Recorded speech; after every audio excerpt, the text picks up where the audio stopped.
દર્શક મિત્રો, આપ જોઈ રહ્યા છો YNN ન્યૂઝ. હવે જોઈએ અગત્યના સમાચાર. શ્રી ડભોઈ દશાલાડ જ્ઞાતિ સમસ્ત વડોદરાની વાર્ષિક સાધારણ સભા યોજાઈ હતી.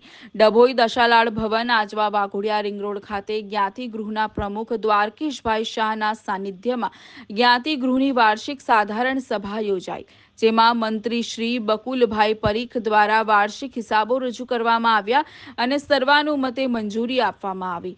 જ્ઞાતિ સમસ્ત ગૃહ દ્વારા ચાલતી વિવિધ યોજનાઓ અંગે સુરેશભાઈ શિરોલાવાલા, ઉત્પલભાઈ આર શાહ, શૈક્ષણિક, આરોગ્ય, વિધવા સહાય, અન્ન સહાય, નિરામય સહાય, ક્રિટિકલ સ્કીમ વગેરે પ્રવૃત્તિઓને ચિતાર રજૂ કરી અને જ્ઞાતિજનો લાભ લેવા આહ્વાન કર્યું હતું.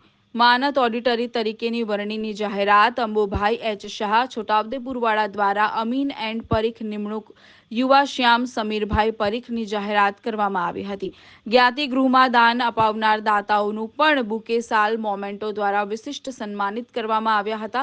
જ્ઞાતિ ગૃહ સમાજના પ્રમુખ, મંત્રીઓ, કારોબારી સભ્યો, માજી પ્રમુખ, મીડિયા કમિટીના આગેવાનો વગેરે ઉપસ્થિત રહીને વાર્ષિક સાધારણ સભામાં વિચારોની આપ-લે કરવામાં આવી હતી. Rahul Rajput, YNN news, Vadodara.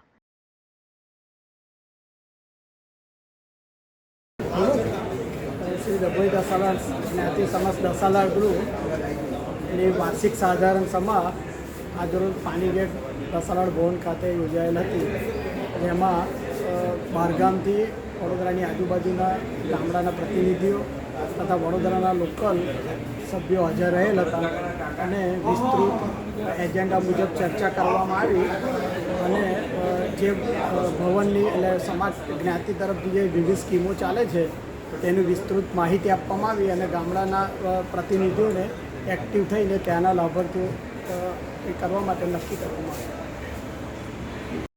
Subscribe now and press the bell icon.